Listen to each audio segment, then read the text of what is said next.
before we get started on the rear brakes, what I'm going to go ahead and do is get this caliper loaded up.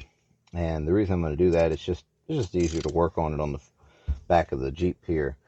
So all I'm going to do is just pop these two caliper bolts off, or loosen them up at least.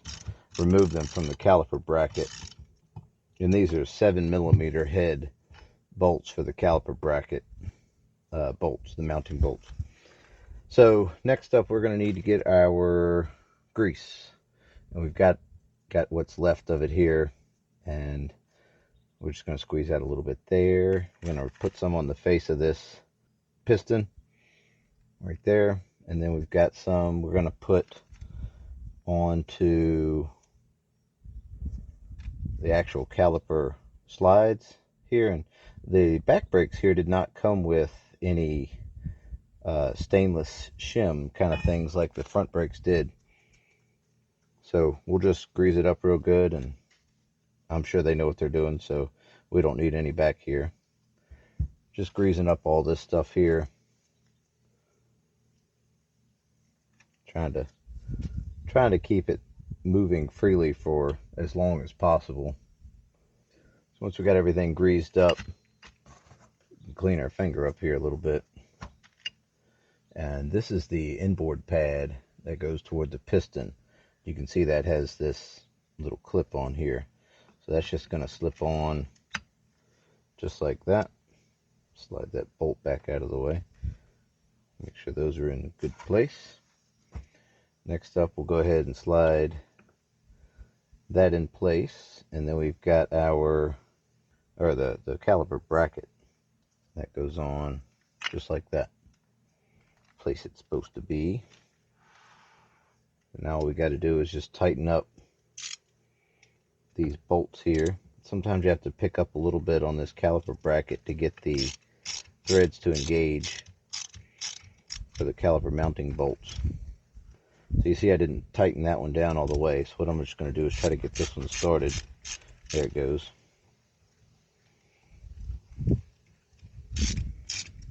I'll go ahead and tighten these up. There we go. Alright, that's all put back together. The only thing left we're going to do is just add a little grease back here to where the pad interfaces with the caliper. And it looks like this kit came with just the right amount to do all four. There we go. Alright, got that all greased up. So that's ready to go right there. And this is ready to go here. We'll go ahead and pull this plug out so we don't forget that. And sit there and have to wonder why we can't get the bolt in there. But there we go, we got that out. And the kit also came with the new mounting spring, the caliper to caliper bracket spring, which we'll put that on later. And then two new copper crush washers for the actual hose. So let's go ahead and get the old stuff off. So here at the rear of the vehicle, we've got our caliper here and our caliper bracket. Caliper bracket, brake pads. The actual pads are back behind here. In fact, there's the face of one right there, and then our rotor. So the next kind of step we need to do is we can go ahead and take most of this off without actually taking the whole thing apart. So I've got two 18mm head bolts on this caliper bracket right here and here. So I'm going to end up using a wrench this time. I've got this 18mm here. We're going to go ahead and put that on this top bolt. And I've got this 17mm as a backup. So what I've done is put that in there as a cheater to help give me a little bit more leverage to break that thing loose. So there we go. We got that broken free at least, and I know we can get it off from there. So let's go ahead and I'll get this bottom one just the same way. So once I've got them broken free, I can go ahead and back these bolts out with the wrench. I'm sure I could use a socket here, ratchet. It was a little tight getting the impact gun in there. Would have loved to use the impact, but we can get it with the wrench just the same. So once I've got both of these bolts out, the upper and the lower one right down here, What we can do is go ahead and get some type of pry bar, and this is what I've got, about 18 inches or something. Get behind here, especially on mine. These pads were sticking pretty bad, so I'm just gonna pry it up, jack it up. Again, I don't care about tearing all this stuff up because we're gonna replace it all anyways. Caliper and this rotor and everything. So, all right, we've got this rotor exposed. Now we need to get this kind of taken off of the hub. So let me back you up here and I'll show you what we're going to do that. So if you've got a rotor that's kind of stuck on this axle, what you can do is, especially like I said, I'm not keeping any of this, so we'll just kind of give it that shock, rotate it around a little bit. There we go. Looks like it wanted to come on off of there. Got our new rotor here, and you can see this says rear driver's side, and that's the side we're working on. So what I'm going to do here is fit this in place. See if I can line these studs up somehow. There we go. Then I'm going to kind of feel how much wiggle and jiggle these have, and they have quite a bit. So what I'm going to do is open up this parking brake a little bit to compensate for the new brake drum that's inside of here that rides on this parking brake right here and here. So right here is this adjuster star, and you can turn this both ways. Should be able to turn it both ways.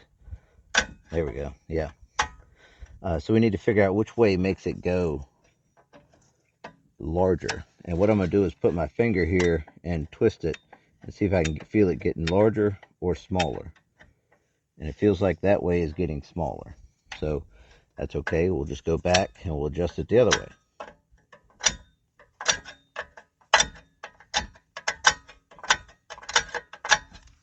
There. Now I can feel this.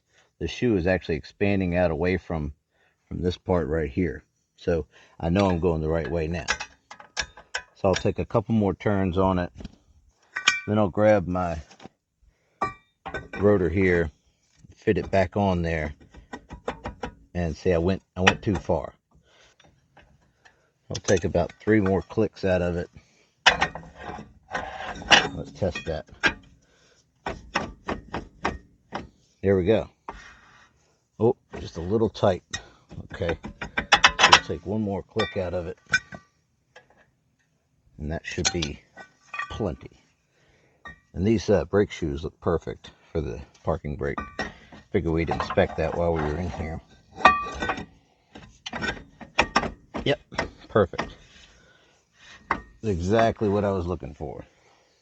I've got my loaded caliper and caliper bracket with the pads greased up, ready to go. And on the other side, I noticed that this bleeder valve was at the top, which it should be, and the port for the hose to hook up is right down there at the bottom. So that's how you know you've got it on the right side.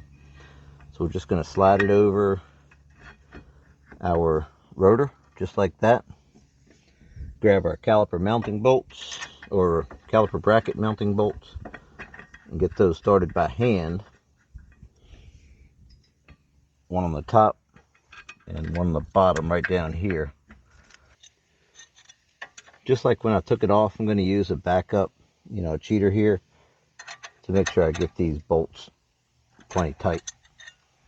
Now that we've got the new caliper mounted up, I've still got to get the spring in right here, but we'll get that once we get this hose hooked up. I've got a 14 millimeter on this brake hose, and they can be a little tight, but thankfully not too bad. Got my new crush washers right here and the new spring. We'll get those in just a minute. Alright, that's good. We got plenty of brake fluid coming out of there. I got a rag underneath there catching all that.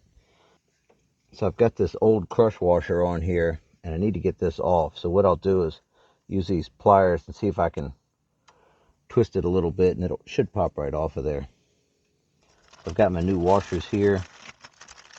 Go ahead and get these out. So here's my bolt. I'm going to put one on first, and that goes underneath of there. And then one goes on this side of the bolt also. One goes right there. So go ahead and get this bolt started in here. And again, 14 millimeter should tighten that right up. So once we get this tightened down, the hose here, we can go ahead and loosen up this bleeder valve and get that going so we can start getting the air out of this caliper here. So I'll just leave that cracked, and it should start weeping out of there pretty soon. That'll get us well on our way to bleeding these brakes out. Last thing we're going to do is go ahead and get this little brake spring on here. I found the best way is to just get one side started, and then you got to have two pair of pliers, one over here to direct that, and one down here to push this into place. So if we push that down and pull that out at the same time, we should be able to get what we want in there. And then once it goes in the hole, you can push it in place with these pliers like that. Looks like I've got a pretty good stream coming out of this bleeder valve, so I'm going to go ahead and tighten it down. And we're just about done with this thing. I'm going to go get some help to bleed these brakes, and then we should be ready to go. All right, well, there you go. We got the front brakes on, we got the rear brakes on. All I'm going to do is just put the tires back in place. I'm not going to show you how to bleed these brakes. There are 1,000 videos out there on how to bleed brakes, and all I'm going to do is use the two-man method. I've got a clear hose going into a jar, and Mrs. Cadence is going to close the valve off for me after I push down the pedal all the way. That's it. I mean, it's very basic. So, yeah. So either way, guys, this is a great kit. And again, I'll put the links down below. So be sure to check those out, because these are really going to help you get your Jeep back in, good operating shape. The old ones were rough. I could tell that side over there on the driver's side was not even grabbing at all.